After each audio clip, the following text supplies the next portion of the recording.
خبره ده په یو کلي کې یو کاکا اوسېدو. دلته یو خر و یوه مرغۍ ساتلې وه. دا خر ډېر ناراض و. د دې خر به کار ته کابو نه کېدو. په دبنه یې ډېر زیات خفه کېدو او ګازرې به یې پرې خرولې، خو په خر کې وفا نه وه. هرې سم خر ورته ونو. خر خو هسې ښایي دماغ یې نه وي، ټول د خرتوب کارونه به یې کول.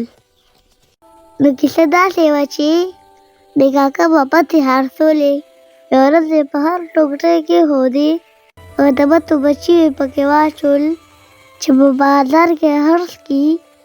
کاکا ټوکرۍ ډکې کړې او خر یې روان کړو. کاکا ډېر خوشحاله و چې نن به خیر بیا مزدوري کوم. کاکا په خپل سوچونو کې روان و، خر په خپل سوچ کې روان و. خر وایي چې دا څه لانجه ده، زه د کارونو نه تنګ رالم. زه داسې سوچ کوم چې داسې چل کومه چې د نړۍ کارونو نه خلاص شمه. نو زه سم ستړی کړمه. ځان سره ووایي چې دا نیک خو ډېر ظالم دی. یو خو د ما بندي هر وخت کارونه کی چارته د مې را نکړه. یو خور له ورسېدو.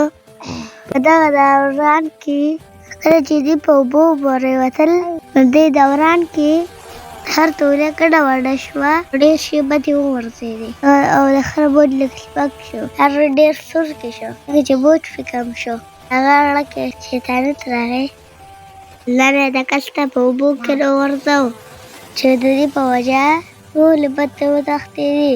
دواړه کنګل پاتې شو. هغه ډېر زیات خفه و او ژړل یې ځکه چې د هغه ډېر نقصان وشو او دې خر ورته بټ بټ کتل، مسکي مسکي کېدو چې په دې وجه کاکا د خر په نیت پوه شو. هغه ډېر خفه و، پاڅېدو او کور ته روان شو. هغه شان وخت تېرېدو چې د کاکا د پنبې فصل کرلی و او کله چې پنبه پخه شوه نو کاکا پټي ته لاړه. هغه پنبه به یې راشکوله او په ټوکرو کې به یې جمع کوله او بیا به یې هغه کور ته په ښار وړله. او چې کله یې ټوله پنبه یې راوچلوله او بوجونه یې په کور کې ډک کېښودل او کاکا بیا ډېر زیات خوشحاله شو. سوچ یې کولو او دا بوج بازار ته وړم او خرڅوم یې. هر چې دا بوجونه ولیدل وایي چې دا اوس به ټول زه وړمه. هغه راغی او سوچ یې کوه چې هغه شان به بیا ځان وروغورځوم اوبو کې او بوج به راباندې سپک شي.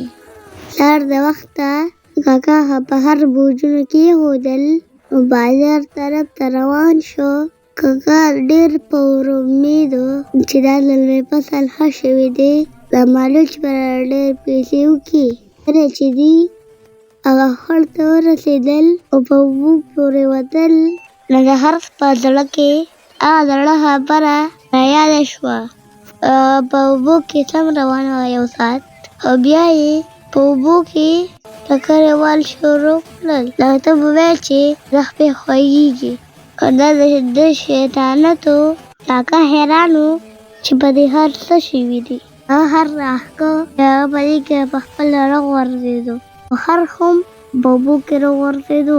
ټول مالوچ ټول لاندې شو. خر یو ساعت اوبو کې لاس و چې کله پاڅېدو او د مالوچ نه اوبه څڅېدلې، ورته یې سم دروند شوی و. خر ډېر زور لرو او ډېر په تکلیف روان و او په لاره کې اوبه څڅېدلې.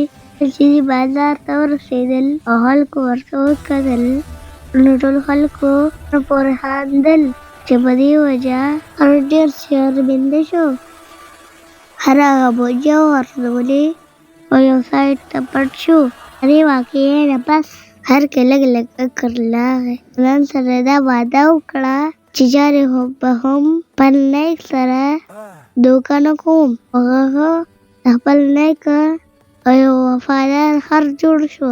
هغه بیا د خپلې هندۍ راتلو چې څه کار به و او خپل نیک سره به خوشحاله تو. دا ویډیو خوښه شوې زموږ چینل سبسکرایب کړئ.